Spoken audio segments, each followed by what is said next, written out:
GMGAGE, what is going on, ladies and gentlemen? We are back for another episode of Cup of Joe with Web3 Joe. That's Web3 Job Ops and Events, your home base, and headquarters for all things Web3 talent and recruitment.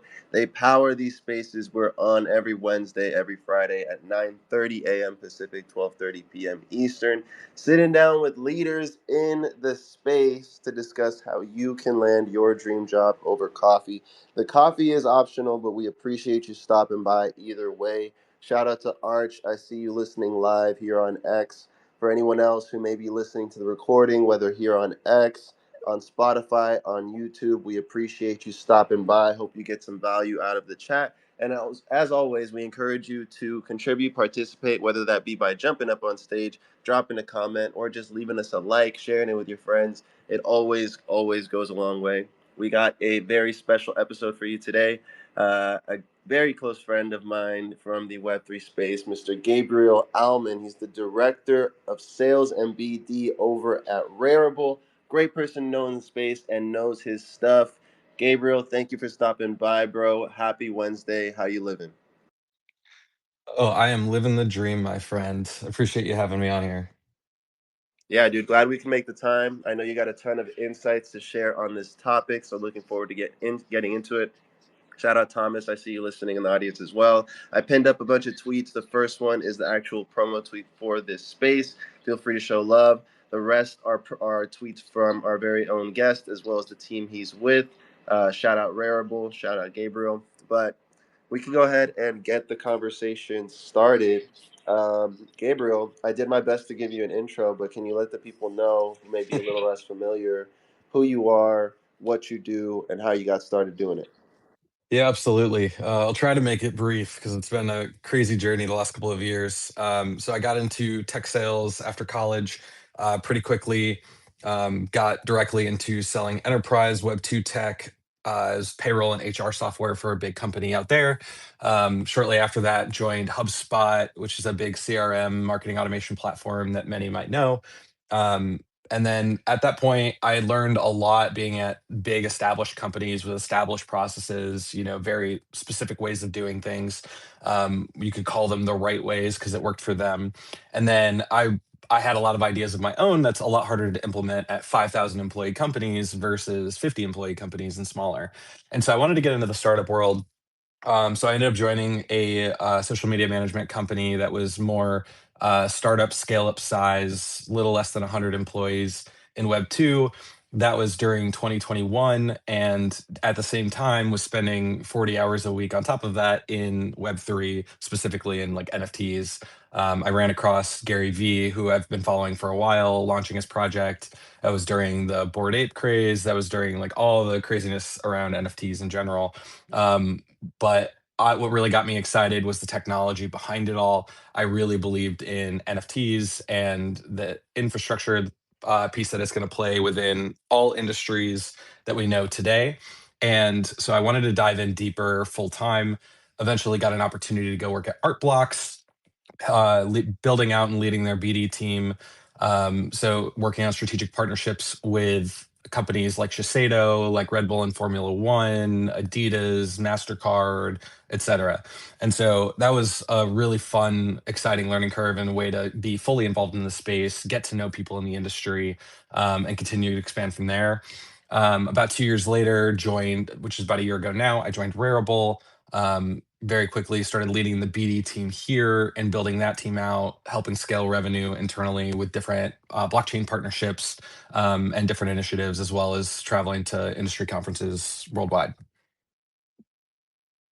I don't think you're doing enough, Gabriel. I don't think you're doing enough. Can No, always be doing more, right? could always be doing more, and I think I have a hunch that the reason you've had so much opportunity is because you have that attitude about you. So, props to you, man. I mean, what a resume already, whether that be in the Web 2 world or the Web 3 world. I want to ask you, like, what are like two or three lessons that kind of come to the top of your mind that you've learned from all these cool experiences working in Web 3? Yeah, I think the biggest thing for me is to just trust myself. whether that be for, knowing when the right time to explore new opportunities is, whether it's, hey, I'm not really sure how to achieve this goal that I've been set out to do for this organization, professionally, personally. My biggest thing has always been like, at the end of the day, like, you should be able to trust yourself more than anything, and trust yourself to get it done and to figure it out. And so, like, sometimes you end up so in the weeds and you're faced with a problem that you don't know how to solve.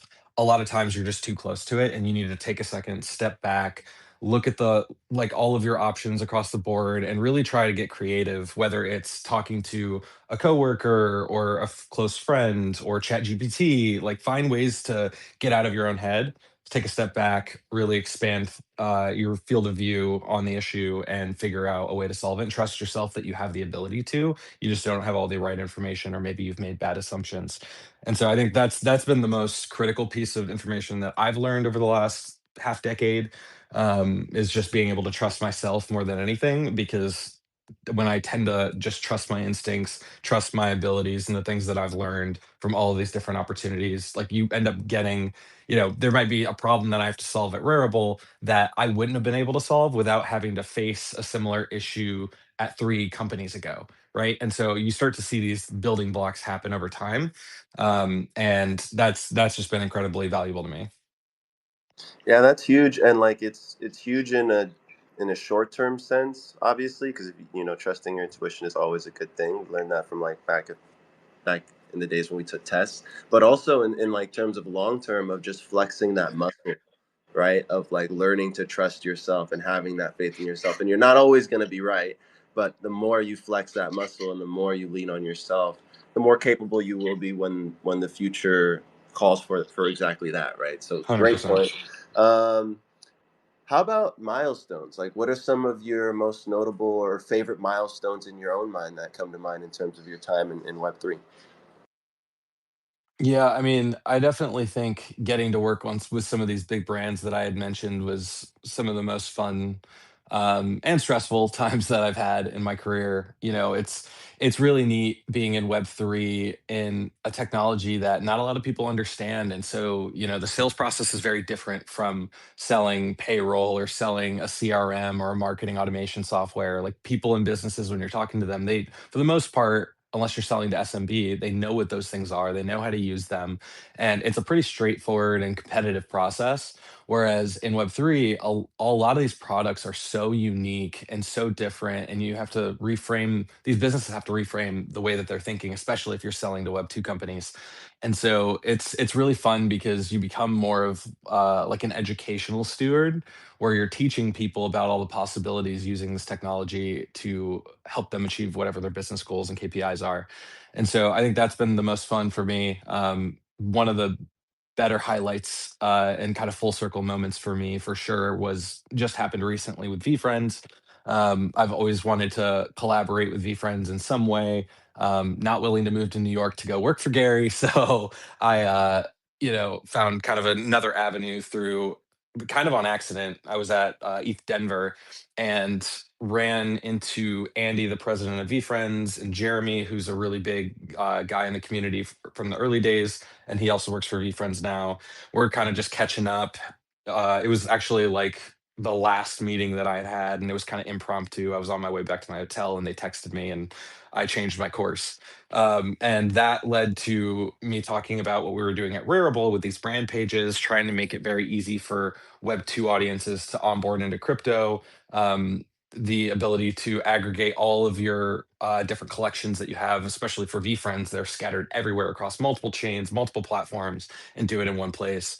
And they literally just looked at each other, smiled, and were like, dude, this couldn't have been more serendipitous, because this is exactly what we want to do.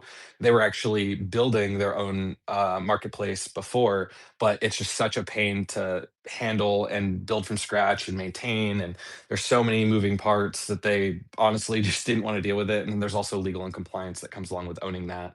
So it ended up working out really well. And they actually helped us completely rebuild the product that we even had at the time to what we see today, which is allowing so many people to onboard, that might be in the VFriends ecosystem through physical goods, trading cards and merchandise and comic books, but don't have the know-how or desire to learn all the things that are complicated about Web3 to be able to collect the ultimate collectible, which are their NFTs.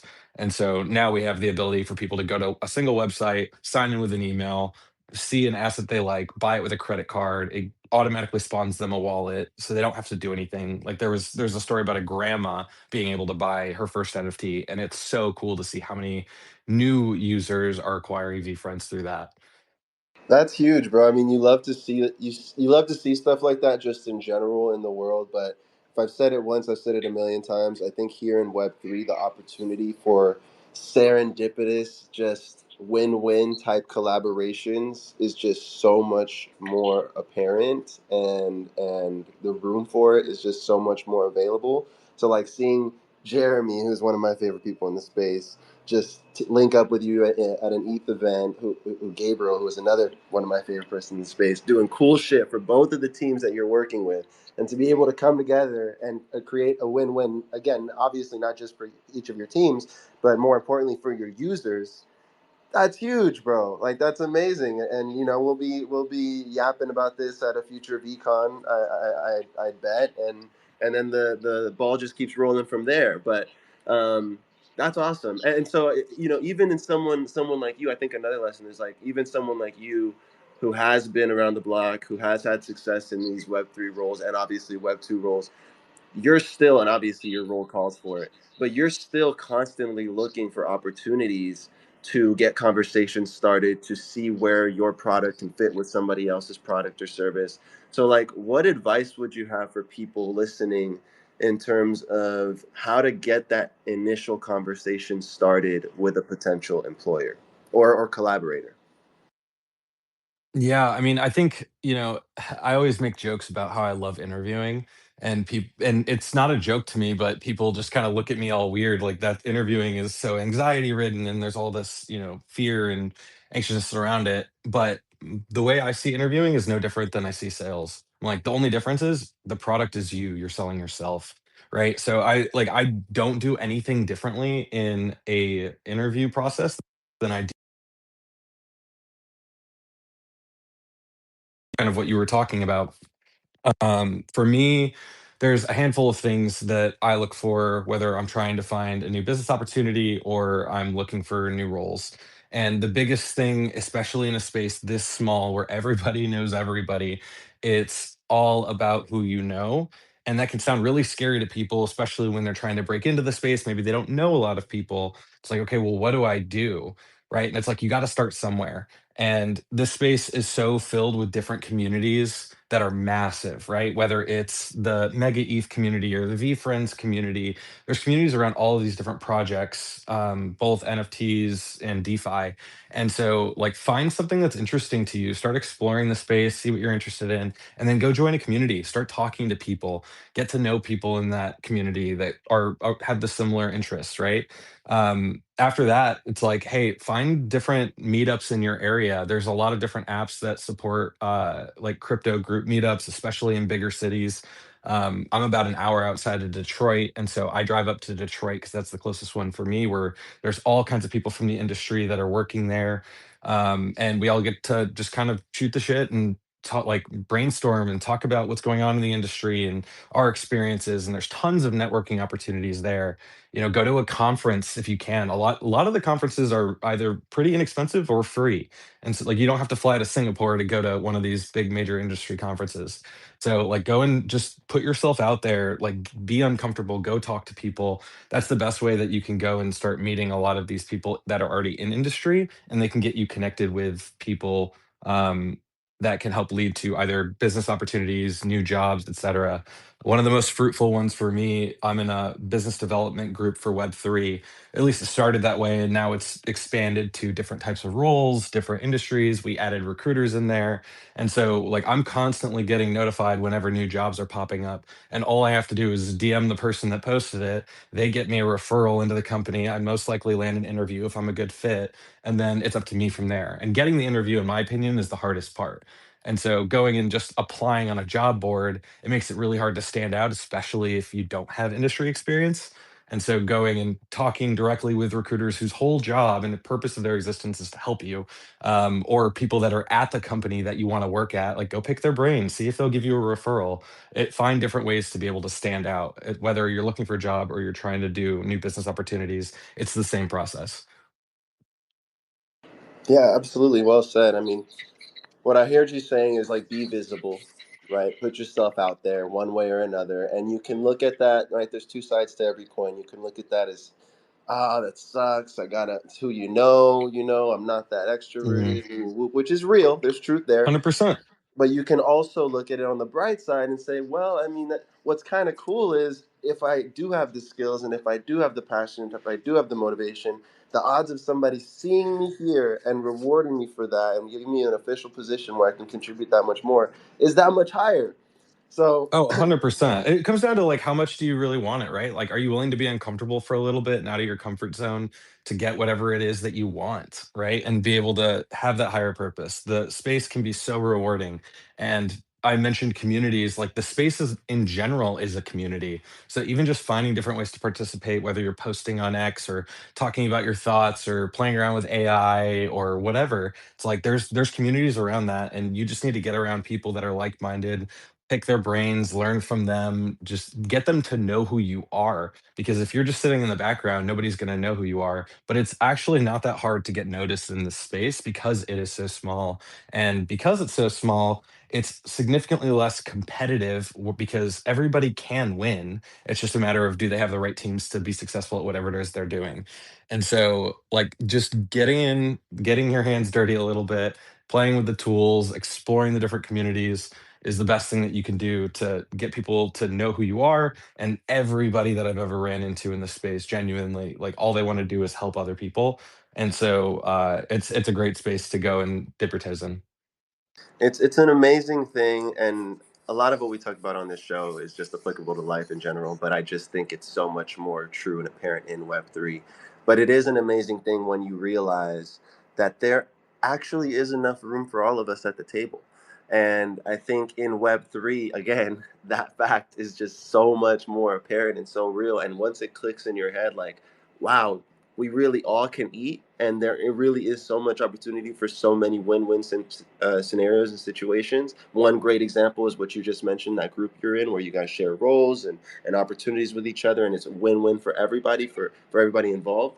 Like, once that unlocks in your head, you can start looking for those opportunities, and once you do, I think the opportunity that gets put in front of you just starts to take off.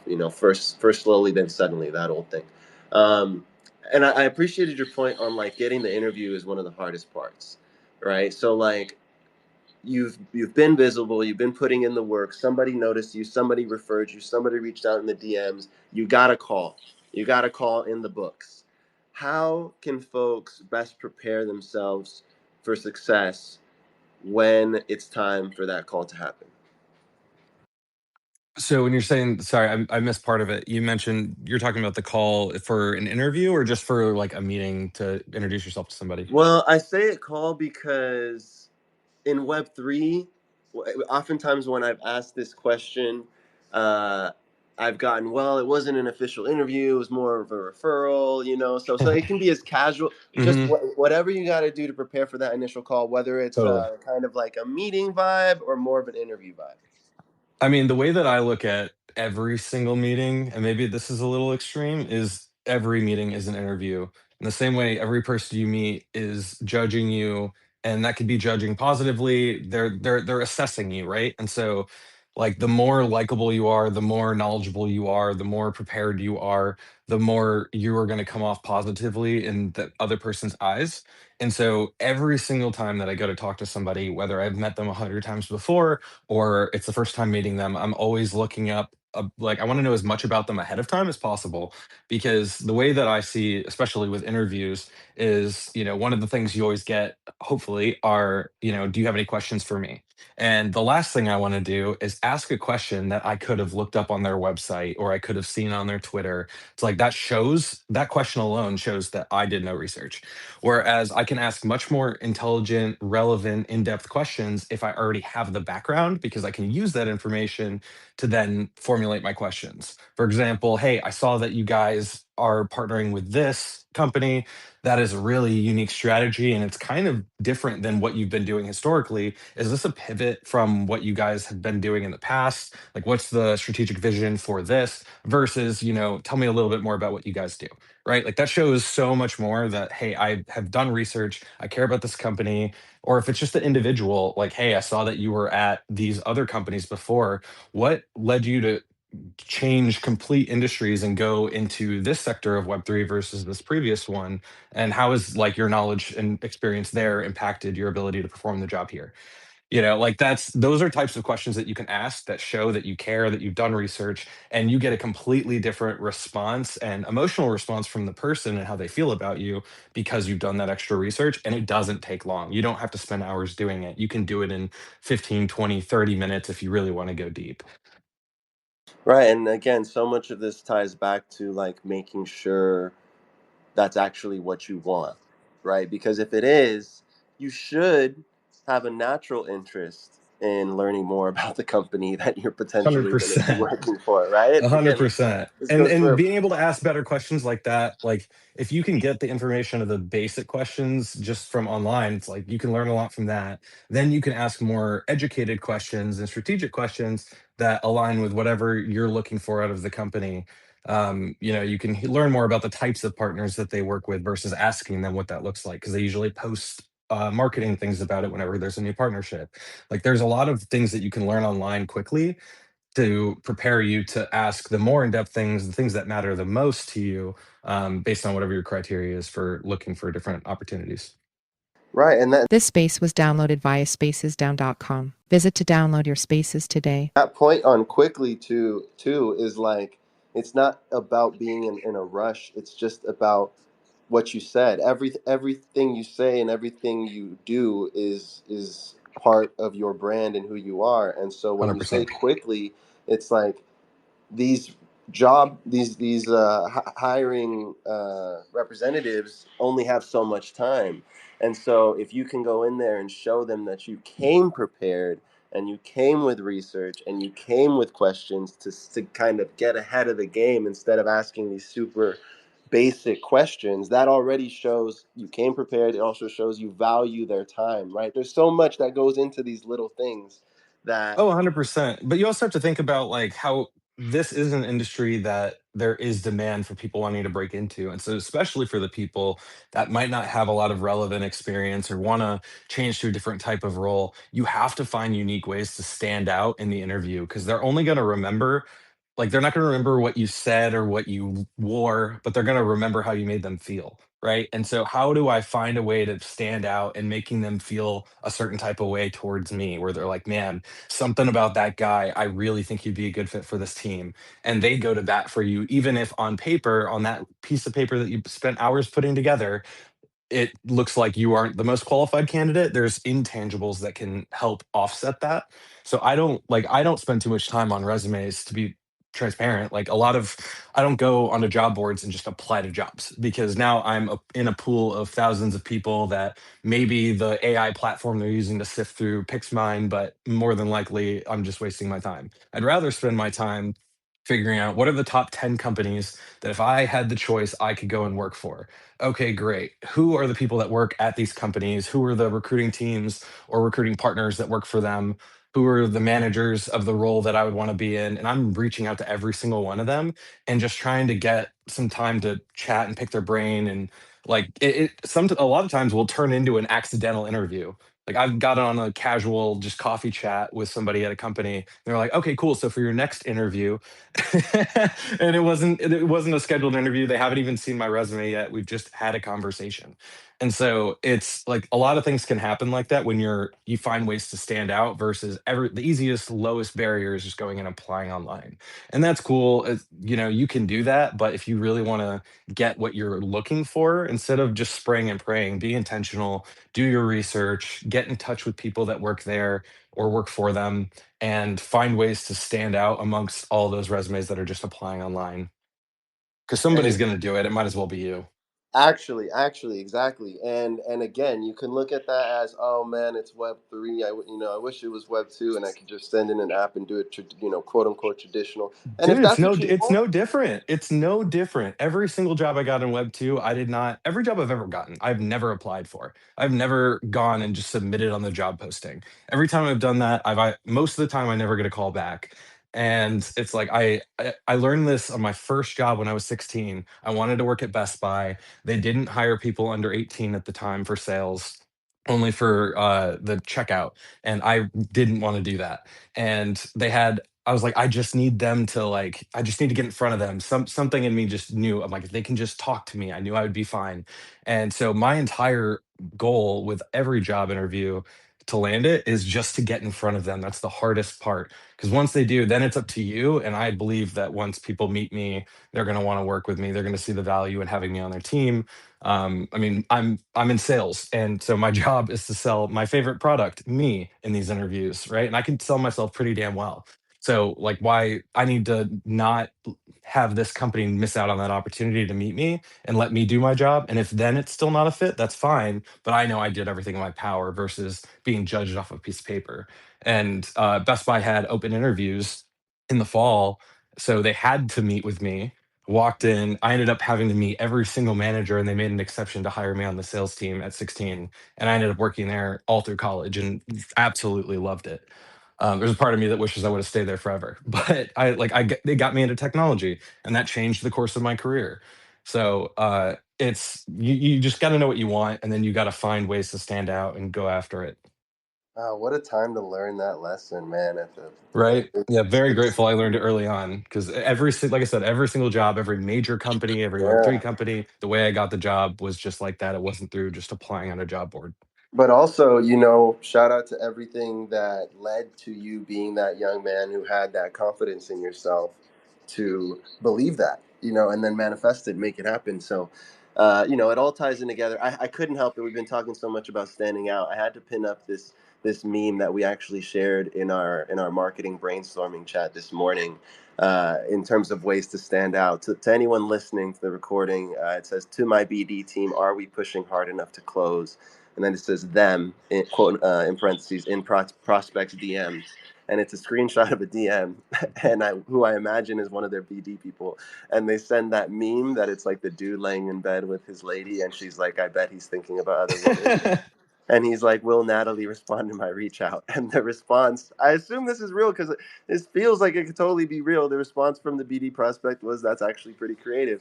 What are your thoughts on something like this, Gabriel? And do you think Web three allows for more creativity and thinking outside the box in terms of BD and outreach?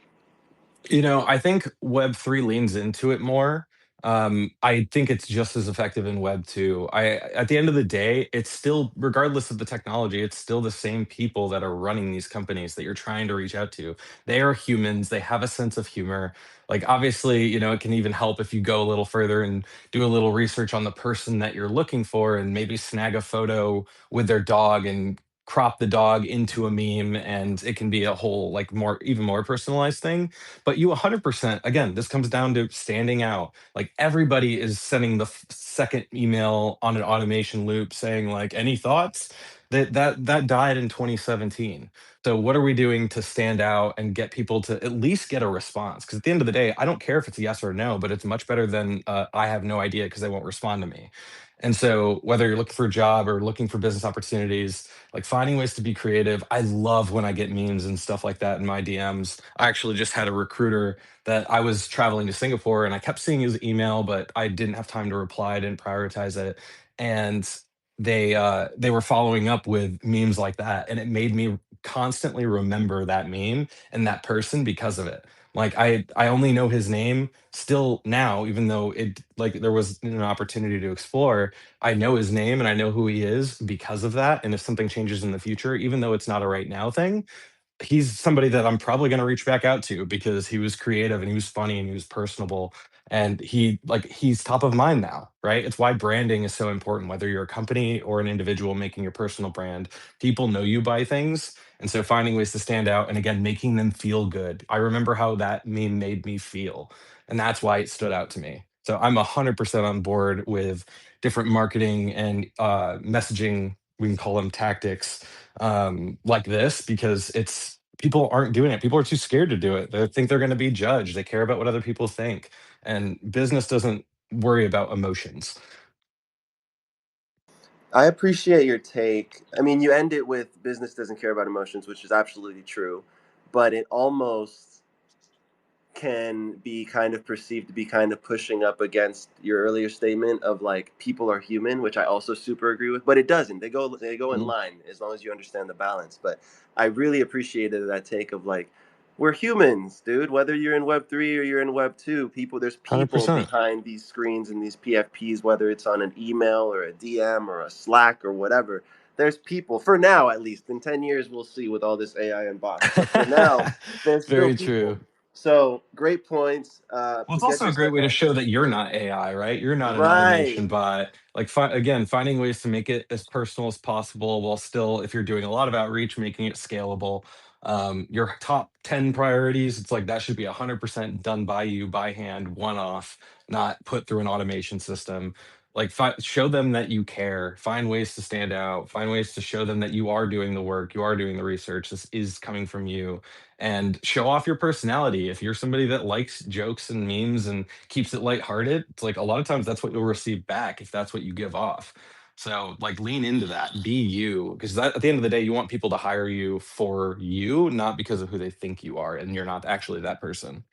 Yeah, personally, I make sure all my outreach messages are absolutely littered with errors so that there's no way they can think that it's AI. No, I'm kidding. But yeah, make yourself human, especially great point, especially in an age of AI, like showing that you're human is almost just as important, if not more important. We are just about ready to start winding down the show. Every single week, we have a theme of the week to kind of zero in and focus on a certain aspect of the job hiring, succeeding in your role process. This week, it's the job market itself. And I think you, as an individual who, again, has been around the block, been successful in multiple roles, contributed to multiple teams, collaborated all over the place, whether it be Web 2 or Web 3, can give us a good perspective on the current job market. What are your thoughts on like the current Web3 job market and how people can make a name for themselves, whether that be getting started or advancing their career?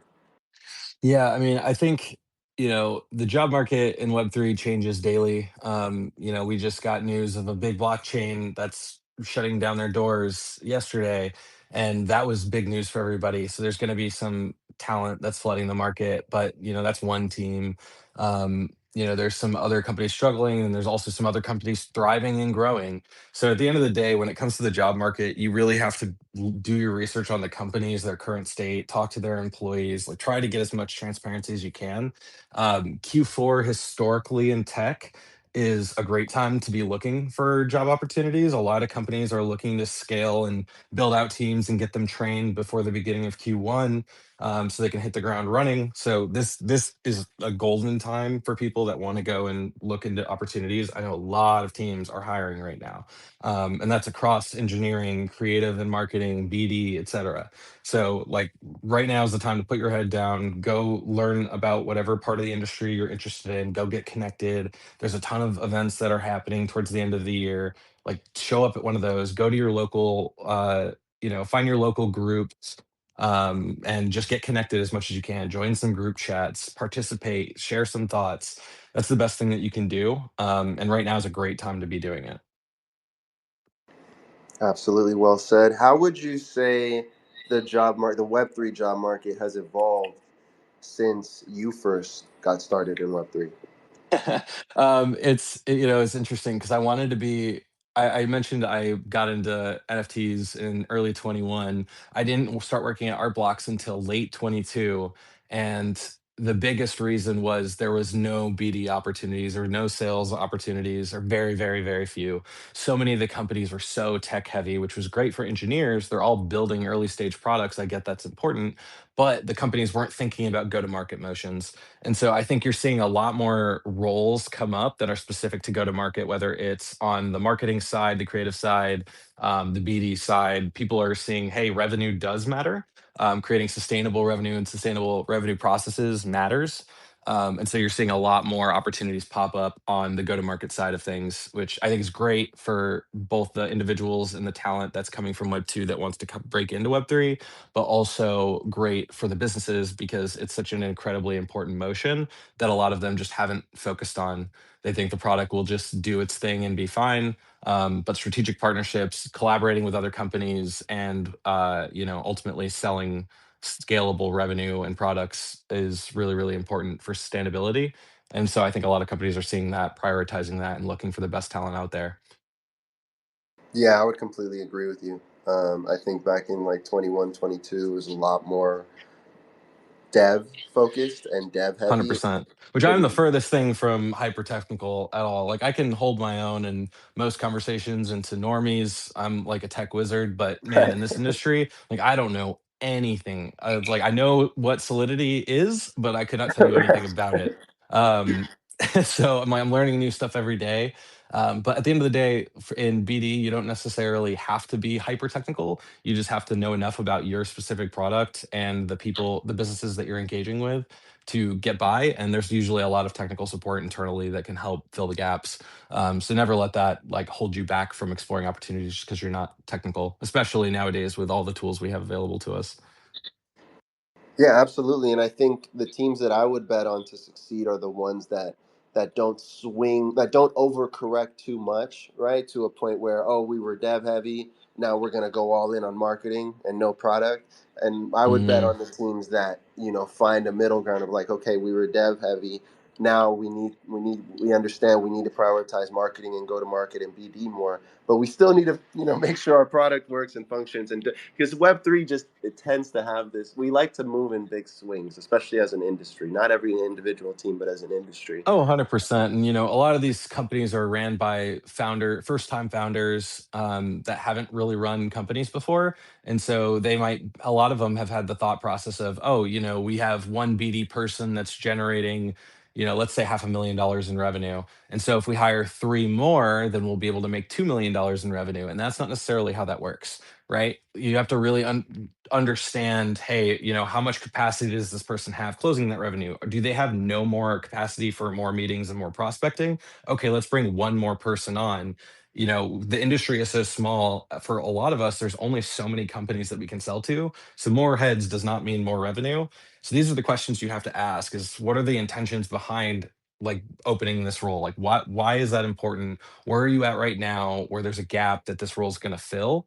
And really understand from the business's perspective and the people running it, especially at the top, like what's the thought process behind it? Because that can make a difference between, you being able to go in and still have a ton of work to do and crush the role versus you're kind of redundant and then, you end up sitting on your hands half the time. You're running into, hey, there's not a lot of market for us to sell into, and you end up in a pretty bad position to where shortly after that you'll be looking for a new role. I've seen this time and time again, especially in Web3. So it's something you have to be mindful about. And that's where doing your research, having conversations with people who already work there, and really asking good questions on throughout the whole interview process to every person, especially the top level leadership, is critical.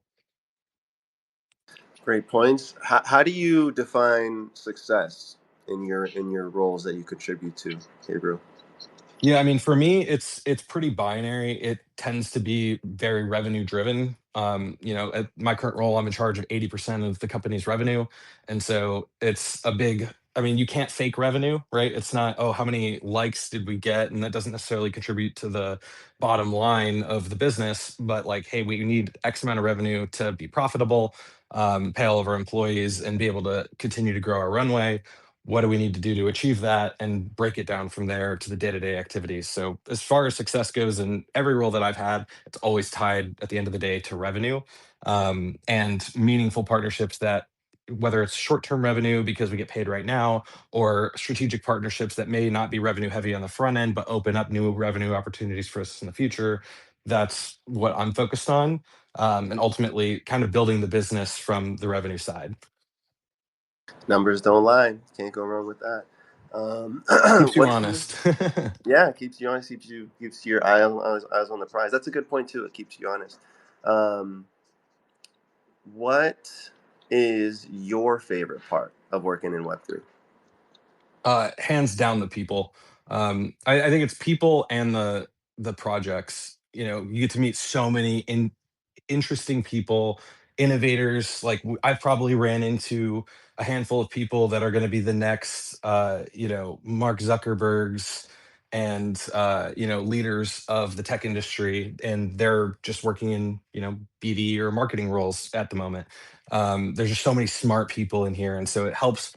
I love the people because it expands your thinking. It expands, your ability to understand what's actually happening in the space, especially when you go outside of your industry. Like I talk to a lot of people that have nothing to do with NFTs because I want to know the other moving parts of the industry and figure out, okay, why does this matter? Why do people care about this? Why is there money flowing into this? Why are these partnerships happening? Like what's actually happening in our world so you can see the bigger picture and figure out how you in your role at excuse me, at your company can participate and play a part in that.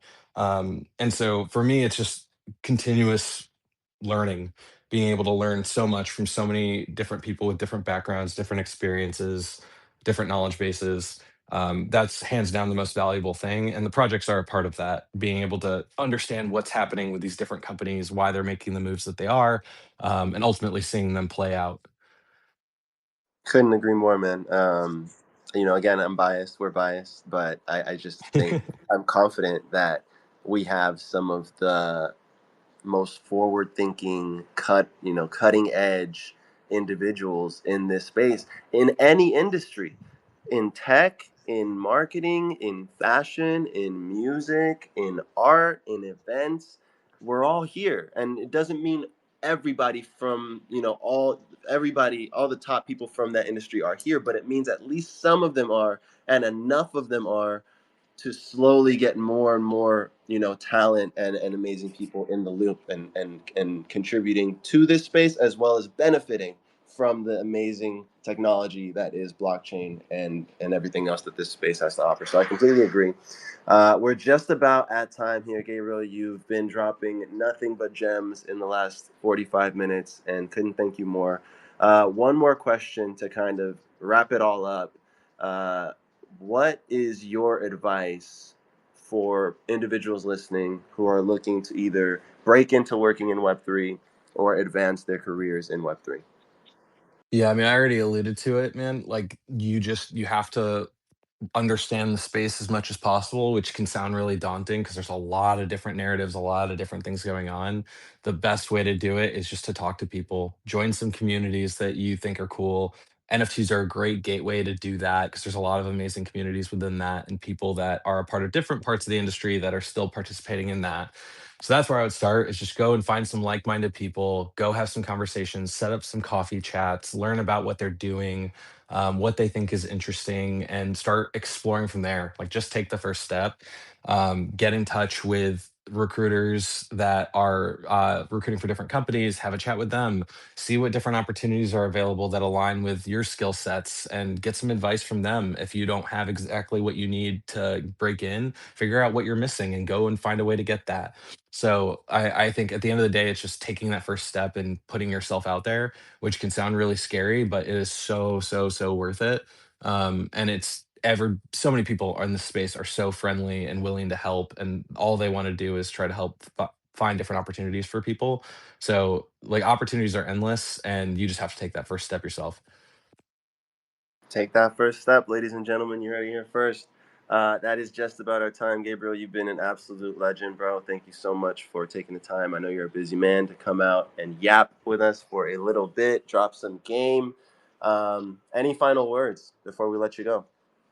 No, man, I appreciate this. I love what you guys are doing. Keep it up. Always a pleasure hanging out with you, Gambler. It's been almost 4 years since we, chatted the first time, and it's so cool to see that you're still involved in this space. Um, I mean, in this space, because it's so small and everybody knows everybody, you're making lifelong friendships. You never know what the person you're chatting with is going to end up doing that could lead to another future opportunity. People move around so much. Like once you get in, it's really hard to get out because there's just so much opportunity from so many of the different people that you met. It's something that you see. We talked about serendipity earlier. It's like it just comes around the longer you hang out in the space, even just as a user and participant. So again, just get out there, take the first step, start meeting some people socially, digitally, in person, whatever. But just get people to know who you are and what you care about, and you'll find whatever success you're looking for. Boom! All the game brought to you by none other than Mr. Gabriel Elman. Always a pleasure, brother. Please make sure if you're listening, follow Gabriel. That's Gabriel C_NFT. Follow Rarible, show him love because that's the team he supports and contributes to. Check out Web3 Job Ops and Events. If you're not following the page, at least join that Telegram group, which is linked in the bio. We currently are sourcing for multiple content roles. It's from the most junior, just social media, to the most kind of more advanced level of an individual contributor content role. We got BD roles. We got a bunch of executive CMO roles. We got COO roles. We even got a CTO role. So tap in, whether you're junior, mid-level, or senior level. It's literally just a feed of jobs that we have. And we literally work with some of the top teams in the space. So would love to get connected to you if it seems like a possible fit for you or someone you know. That has been our time, ladies and gentlemen. Gabriel, one more time, thank you so much. We will be back on Friday. Until then, ladies and gentlemen, you know the drill. We appreciate you. We're rooting for you, and we'll see you soon. Take care, gang.